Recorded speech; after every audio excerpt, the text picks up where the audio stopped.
Et il y a beaucoup de choses que vous ne pourrez pas accomplir dans votre vie face à l'ampleur de ce que Dieu nous demande pour un territoire, à moins que Dieu ne répande l'esprit de grâce et de supplication. C'est un débordement, c'est un esprit. C'est un esprit. Et tant que cet esprit ne vient pas, des exigences pèseront sur notre vie auxquelles nous ne pourrons pas répondre. Il y aura des demandes auxquelles nous ne pourrons pas répondre, y répondre. Les choses vont résonner. Bien souvent, nous ne saisirons même pas le fardeau. Nous ne pourrons pas l'accomplir. Souvenez-vous des 3 exigences fondamentales de la prière dans Romains 8, 26. La Bible dit, de même, l'Esprit aide nos infirmités, car nous ne savons pas, c'est la première exigence, ce qu'il faut demander dans nos prières. Deuxièmement, comme il faut, mais l'Esprit aide nos faiblesses. Ainsi, dans ces 3 phrases sont représentés les 3 défis de la prière. Les 3 défis dans la prière. Le premier, c'est que nous ne savons pas. Supposons que vous sachiez. Même quand on sait, on ne sait pas comment faire. N'est-ce pas vrai? Même quand on sait comment, on n'a pas l'énergie. Il n'y a pas la force d'accoucher. Nous en sommes à l'accouchement. Nous sommes enceintes. C'est l'heure d'accoucher, mais il n'y a pas de force. Il n'y a pas de force. Il n'y a pas de force. J'ai eu la chance d'être dans un service où un homme de Dieu est venu et c'est un prophète puissant.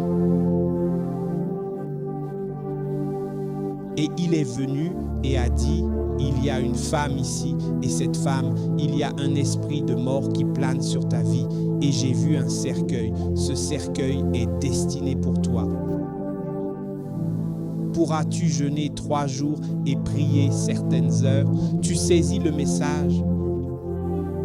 Pour que cette mort soit détruite et chassée. Donc dans ce cas, nous avons pu résoudre la question de quoi prier. N'est-ce pas vrai? Numéro 1. Et numéro 2, l'homme a aussi pu recevoir la sagesse. Nous avons pu résoudre la question du comment faire. N'est-ce pas vrai? Mais il y a un 3e problème. Il n'y a pas la force pour délivrer. Nous en sommes venus à l'accouchement. Nous avons vu comment le diable détruit notre vie, notre territoire, mais nous ne pouvons que nous plaindre. Nous ne pouvons que souhaiter. Nous ne pouvons qu'espérer. Où sont les ouvriers? Où sont les veilleurs? Où sont les hommes qui se tiendront dans la brèche? C'est avant tout une affaire de cœur. C'est un mouvement intérieur. Quand la grâce vient sur vous, il y a une agitation en vous qui ne peut pas vous permettre de laisser passer un jour sans investir dans les exigences du corps. Ce n'est pas seulement que vous savez que quelque chose doit arriver. Combien de personnes y cèdent? Après cette réunion, plusieurs jours passèrent et une autre réunion eut lieu. J'étais aussi à la réunion. Le prophète recommença à prophétiser et soudain le Seigneur ouvrit ses yeux et il vint rencontrer la femme et prophétisa de nouveau à la femme et dit, « Je te vois. Je te vois dans un cercueil et le cercueil maintenant est dans une tombe.